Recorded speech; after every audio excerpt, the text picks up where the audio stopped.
शेर कभी चुनाव नहीं लड़ा करते, वो अपनी ताकत से राज करते हैं। कुछ ऐसे ही सोच रखते थे मुंबई की शान यानी बाला साहेब ठाकरे जी। बेशक ये आज हमारे बीच नहीं है, लेकिन अपने हिंदूवादी सोच और कुशल नेतृत्व की वजह से हमेशा इनकी एक खास इमेज लोगों के दिलों में बसती रही है।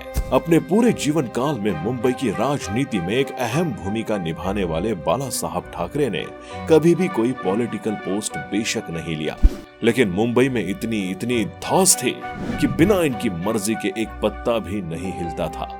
तो अगर आप भी जानना चाहते हैं इस महान शख्सियत और इनसे जुड़ी कुछ खास घटनाओं के बारे में, तो बने रहिए हमारे साथ एंड तक। तो welcome back to the knowledge is everything, जहां हम आपको बताएंगे बाला साहेब ठाकरे के बारे में कुछ ऐसी बातें जिन्हें सुनकर आप भी इनकी शख्सियत पर नाज करेंगे।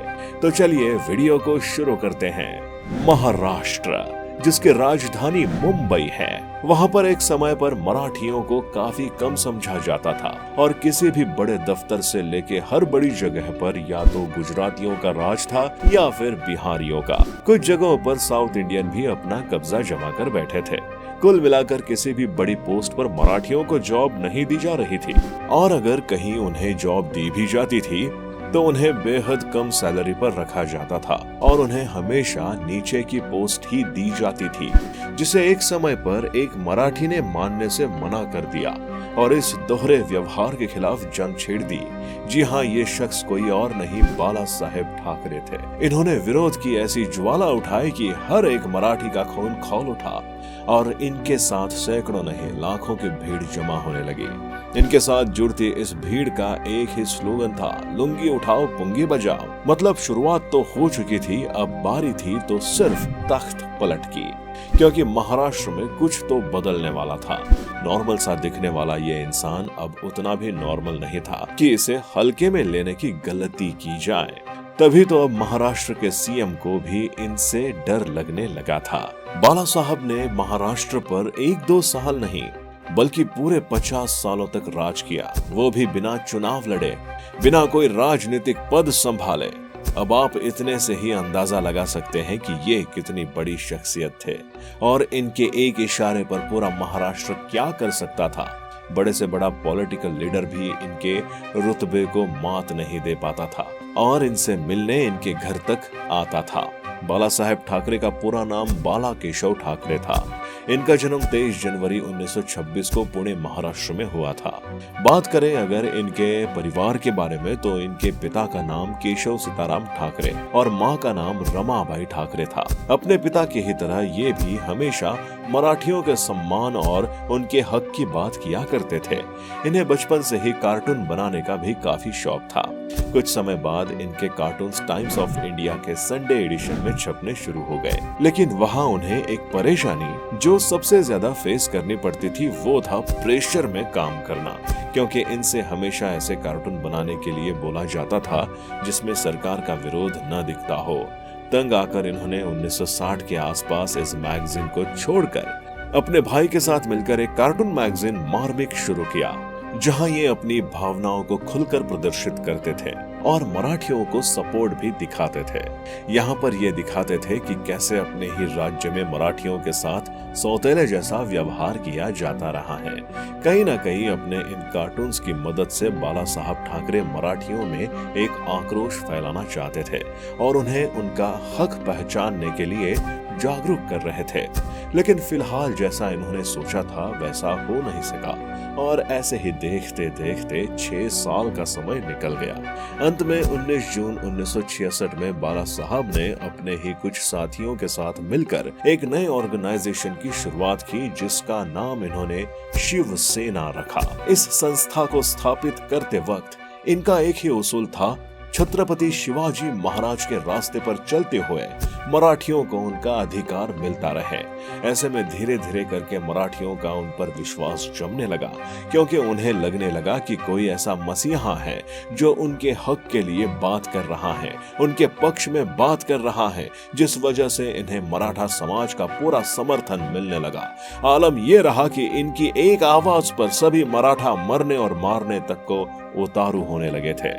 देखते ही देखते पूरे महाराष्ट्र में 100 से भी ज्यादा शिवसेना के कार्यालय शुरू कर दिए गए। यहाँ आप एक बात नोटिस कर सकते हैं, जनरली कार्टूनिस्ट वो होते हैं जिनके कार्टून देखकर लोगों को हंसी आती है, लेकिन इस नॉर्मल से कार्टूनिस्ट ने अपनी सूझबूझ से पूरे महाराष्ट्र पर अपना राज कर लिया था। 1966 में इन्होंने अपनी पहली रैली की थी, जिसमें हजारों नहीं बल्कि लाखों लोग शामिल हुए थे और इनके साथ अपना सपोर्ट जताया था। अब जैसा कि हम आपको पहले ही बता चुके हैं कि अपने ही स्टेट में मराठियों की कंडीशन इतनी खराब थी कि वो हर छोटी सी छोटी चीज के लिए तरसते थे, क्योंकि वहां पर ज्यादातर गुजरातियों और बिहारियों से लेके पश्चिम भारत के लोगों का दबदबा था। ऐसे में शिवसेना के तमाम कार्यकर्ता उन जगहों को अपना निशाना बनाने लगे और तोड़फोड़ करने लगे जहां पर इन लोगों का दबदबा था और मराठियों के साथ गलत व्यवहार किया जा रहा था। हालांकि उस वक्त की सरकार की तरफ से मराठियों के हक के लिए कोई भी जरूरी कदम नहीं उठाया जा रहा था, जिसका आलम यह रहा कि अब हजारों की संख्या में शिवसेना के हर ऑफिस के बाहर मराठी आने लगे और अपनी अपनी परेशानियां बताने लगे थे। इनके साथ मराठों की इतनी बड़ी संख्या जुड़ चुकी थी कि वहां की पुलिस से लेके और किसी के भी बस में नहीं था इन्हें और इनके कार्यकर्ताओं को रोकना। मजबूरी में वहां की सरकार को इनसे मिलकर यह रिक्वेस्ट करनी पड़ी कि अब से कम ऐसे घटनाओं को रोक दिया जाए और महाराष्ट्र को बर्बाद होने से बचा लिया जाए। कहीं ना कहीं अब सरकार को भी ये बात समझ में आ गई थी कि अब मराठियों को अवॉइड नहीं किया जा सकता है और अगर अब उनकी मांगों को पूरा नहीं किया गया तो महाराष्ट्र का नामो निशान मिट जाएगा। कुल मिलाकर अब उन्हें इनकी ताकत का अंदाजा हो गया था। आखिरकार वो वक्त भी आ गया जब बाला साहब के एक इशारे पर जैसे पूरा महाराष्ट्र एक शांत नदी की तरह रुक गया। जहां कुछ ही घंटों पहले अभी तोड़फोड़ की खबरें वायरल हो रही थी, इनके एक इशारे मात्र से सब शांत हो गया था। जो काम महाराष्ट्र की लाखों की पुलिस भी मिलकर नहीं कर पाई थी, उसे सिर्फ एक इशारे से एक अदने से दिखने वाले आदमी ने करके दिखा दिया था। ये वही दौर था जब अयोध्या में बाबरी मस्जिद गिराई गई थी। कुछ लोगों ने ऐसा कहा कि बाला साहब ठाकरे का ही हाथ था बाबरी मस्जिद को गिराने में, जिस पर उन्होंने सीधे तौर पर कहा था कि अगर सच में शिवसेना के लोगों ने ऐसा किया है तो उन्हें इस बात पर गर्व है। और जब उनसे सवाल पूछा गया कि क्या उनका इस मामले में हाथ है, तो उन्होंने कहा कि उनका इस मामले में हाथ नहीं बल्कि पूरा पैर है। ये हमेशा से ही कट्टर हिंदूवादी रहे थे और खुलकर बोलते थे। कई बार कुछ मामलों में जब इनकी गिरफ्तारी हुई तो महाराष्ट्र में शिवसेना के लोगों ने जो तांडव मचाना शुरू किया कि मजबूरी में इन्हें तुरंत छोड़ना पड़ गया। ऐसे ही बात है साल 1990 की, जब पाकिस्तान के कुछ आतंकवादियों ने यह धमकी दी थी कि जो भी इंसान अमरनाथ यात्रा पर जाएगा वो वापस जिंदा नहीं आएगा। ऐसे में बाला साहब ने तुरंत इसका जवाब देते हुए कहा कि हज यात्रा पर जो भी फ्लाइट जाती हैं, उनमें से 99% फ्लाइट भारत के मुंबई से ही टेक ऑफ करती हैं। ऐसे में हम भी देख लेंगे कि कौन इन लोगों को यहाँ से हज यात्रा पर जाने देता है। जिसके बाद अगले ही दिन से अमरनाथ की यात्रा शुरू कर दी गई और ये धमकियों तक ही रह गई। आखिरकार वो दिन भी आया जब शेर सी दहाड़ती ये आवाज हमेशा के लिए शांत हो गई।